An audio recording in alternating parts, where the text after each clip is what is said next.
Here at Helmuth Ford, we are a small town dealership with no hassle and no pressure. Attention all veterans and guests. The Keokuk County Veterans Affairs Office invites you to join them for a luncheon on Monday, November 11th from 11:30 to 1:30 at the Keokuk County Expo in Sigourney. The Veterans Affairs Office provides assistance to veterans in need. If you have any questions, contact Michelle Herman, the Veterans Affairs Administrator in Keokuk County, at the courthouse in Sigourney, 641-622-2761.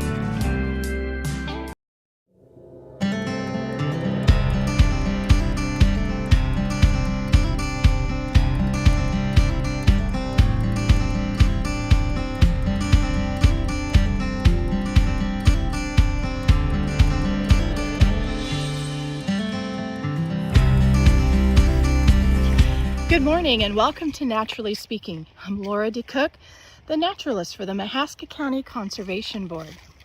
Well, it's early November, and in Iowa, if you are a bow hunter, it's a great time to be in the woods because white-tailed deer are moving in the daylight hours more than any other time of the year. On the other hand, if you happen to be driving in Iowa this time of year, it's time to watch out, because we do not want white-tailed deer moving in front of vehicles while we're driving. So what is the cause of all this activity? Well, it's now breeding season, called the rut.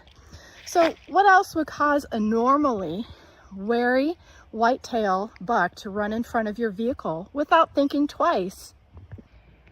The rut generally occurs during the last 7 to 10 days in October and can last into early November. To explain why white-tailed deer go into rut this time of year is because of the decrease in daylight causes hormonal changes in deer. Bucks travel far and wide during the rut, often venturing miles outside their home range, running from one doe unit to the next. And this is why deer don't bother to look around while crossing roads. If you were to take a quick walk through the woods this week, you'll know the whitetail breeding season, or the rut, is here, even if you don't see any deer. Whitetails have the habit of leaning signposts all over the forest. Let's take a look over here. Freshly blazoned trees stand out like orange and white beacons where bucks have been rubbing their antlers.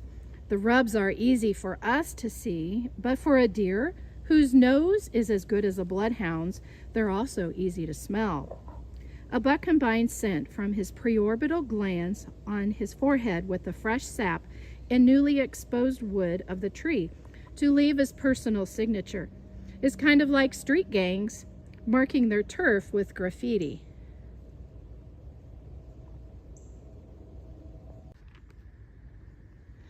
Well, don't forget to look on the ground for signs of deer activity too. Bucks have been making scrapes by pawing on the ground with their hooves, creating bare patches of mud 2 to 4 feet wide in the fallen leaves or grass. While making a scrape, bucks leave a scent from the interdigital glands between the toes. He will then urinate over his tarsal glands on his back legs into the scrape. This scent pool is powerful, often strong enough for a person to smell. Scrapes can be found along major deer travel corridors, such as ridges in the woods, fence rows, forest edges, even the trail at Quercus. And always look for a licking branch hanging over the bare patch of the earth.